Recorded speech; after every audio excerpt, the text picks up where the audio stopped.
ये कैसे काम कैसे करता है? आपकी फाइल अगर अप्रूवल की है तो आगे चलेगी ही नहीं। सिफारिश होती है इसमें सिस्टम में? सिफारिश के साथ साथ पैसा भी होता है। एक दूसरे को वो फैसिलिटेट करते हैं, नीचे से ऊपर तक की चेन होती है। जब आपने आर्मी चीफ से बात की, क्या उनको इस बारे में इल्म था? उन्होंने कहा कि नहीं, विल इंश्योर कि बिजनेस को कोई किसी किस्म की तकलीफ नहीं हो। अगर कराची डिस्टर्ब होगा तो सिंध डिस्टर्ब होगा, और सिंध डिस्टर्ब होगा तो पूरा पाकिस्तान डिस्टर्ब होगा। तो काम पानी देना है तो आप कनेक्शन काटने वाले बन गए। क्या इस तरह से सिस्टम चल रहा था? एंटी इंक्रोचमेंट फोर्स के साथ बोर्ड ऑफ रेवेन्यू वाले आते हैं 2-4 गाड़ियों में, अपने बंदे लाके मेरे बंदे को उठा के वहाँ पर। क्या ये कराची के लिए एक टाइम बम नहीं बनता जा रहा? तो वो आया ज़लज़ला बड़े रेक्टर स्केल पे। जो हाल कराची का होगा तो आपके पास शायद एम्बुलेंस भी नहीं हो लोगों को उठाने के लिए। बिस्मिल्लाहिर्रहमानिर्रहीम, अस्सलाम वालेकुम। आप देख रहे हैं न्यू प्लस मनी और मैं हूं राजा कामरान। आज हमारे साथ मौजूद हैं association builder and developers association के सरबराह चेयरमैन हसन बख्शी साहब। दूसरी मरतबा ये आबाद के चेयरमैन बने हैं।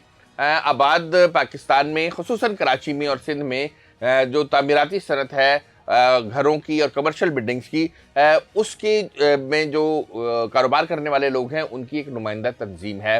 ज़्यादातर सिंध और कराची में इनकी प्रेजेंस है। अब इनके मेम्बरान जो हैं इस्लामाबाद और दीगर शहरों में भी काम कर रहे हैं। अस्सलाम वालेकुम। वालेकुम अस्सलाम। कराची में और सिंध में खुसूसन बहुत से मसाइल का सामना करना पड़ता है ज़मीनों के कब्ज़े के हवाले से।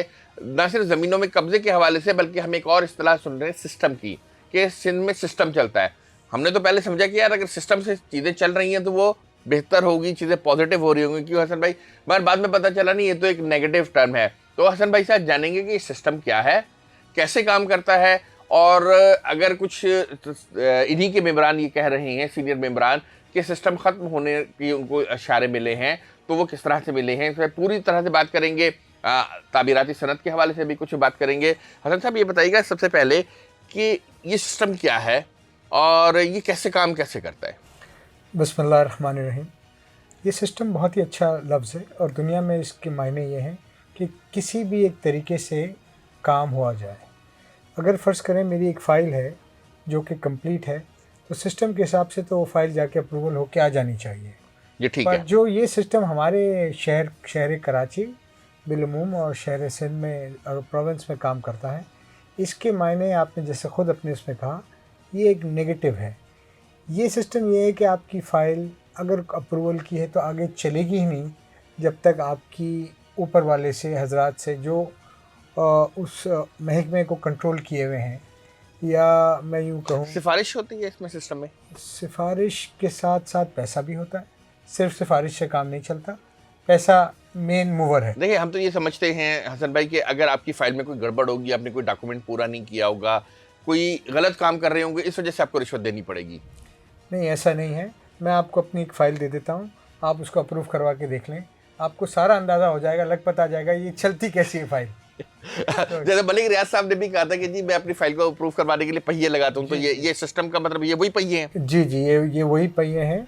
और अनफॉर्चुनेटली देखिए, ये इस कदर बढ़ गया है कि इसके अलावा कोई भी इदारा हो, चाहे वो वाटर बोर्ड हो, चाहे वो MDA हो, चाहे वो KDA हो, LDA हो, SBCA हो, कोई चीज़ें इसके बगैर आगे बढ़ती नहीं हैं। क्योंकि अनफॉर्चुनेटली शहर में, सूबे में पोस्टिंग भी अगर और प्रमोशन भी पैसे दे के होने लगेगी तो फिर उसके नताइज तो यही है। नहीं, अगर आप सिस्टम वाले की शिकायत करते हैं तो जो नीचे आपसे बैठा हुआ क्लर्क है, UDC है, कोई चले ग्रेड 18 का बंदा होगा, उसके ऊपर भी तो बंदे होते हैं ना, आप उनसे शिकायत कर दें। सिस्टम का मकसद ही ये है कि वो एक ऐसा सिस्टम डेवलप हुआ है कि एक दूसरे को वो फैसिलिटेट करते हैं। अच्छा। आम आदमी की बात नहीं मानते, मेरे जैसे आदमी की भी बात नहीं मानते। वो एक दूसरे को इस नेगेटिव एक्टिविटी को फैसिलिटेट करके ऊपर ले जाते हैं, नीचे से ऊपर तक की चेन होती है। यानी हसन बख्शी साहब का ये कहना है कि एक ऐसा निज़ाम बनाया हुआ है कि जहाँ पे हर एक का हिस्सा तय है और हर एक ने कितने पैसे लेने हैं, क्या करना है, हर फाइल की अप्रूवल की एक कॉस्ट तय है। ये कॉस्ट जो है ये सरकारी कॉस्ट नहीं है, ये वो कॉस्ट है जो उस पर दस्तखत करने वालों की जेबों में जाती है। तो इसको चूंकि एक सिस्टमेटिकली है, हर एक का उसमें शेयर डिसाइडेड है, ऐसे ही है। तो इस वजह से फिर इसको कहा जाता है कि सिस्टम है, सिस्टम के तहत चलोगे तो आपका काम हो जाएगा, सिस्टम के तहत नहीं चलोगे तो काम नहीं होगा। अच्छा, आपने ये सिस्टम तो बता दिया। ये बताइए कि ये अब जो बात कही जा रही है कि ये सिस्टम जो है अब इसमें डेंट डाला जा रहा है, ये सिस्टम कमज़ोर हो रहा है। आर्मी चीफ से आपने मुलाकात की, 2 मरतबा आर्मी चीफ कराची आए, फिर आपने लेटर्स भी लिखे थे, वो हमने भी देखे। तो उस पर जब आपने आर्मी चीफ से बात की तो क्या उनको इस बारे में इल्म था या आपकी वजह से इल्म में आया, और फिर उन्होंने क्या एक्शन जो है तजवीज़ किए थे? देखिए, कराची पाकिस्तान की फाइनेंशियल शहरग है। अगर कराची डिस्टर्ब होगा तो सिंध डिस्टर्ब होगा, और सिंध डिस्टर्ब होगा तो पूरा पाकिस्तान डिस्टर्ब होगा। ये हो नहीं सकता कि हमारे पाकिस्तान के इदारों को, जो दुनिया के वन ऑफ द बेस्ट इदारे हैं, उनके इल्म में नहीं हो और कि क्या मसाइल हैं या कारोबारी हजरात के।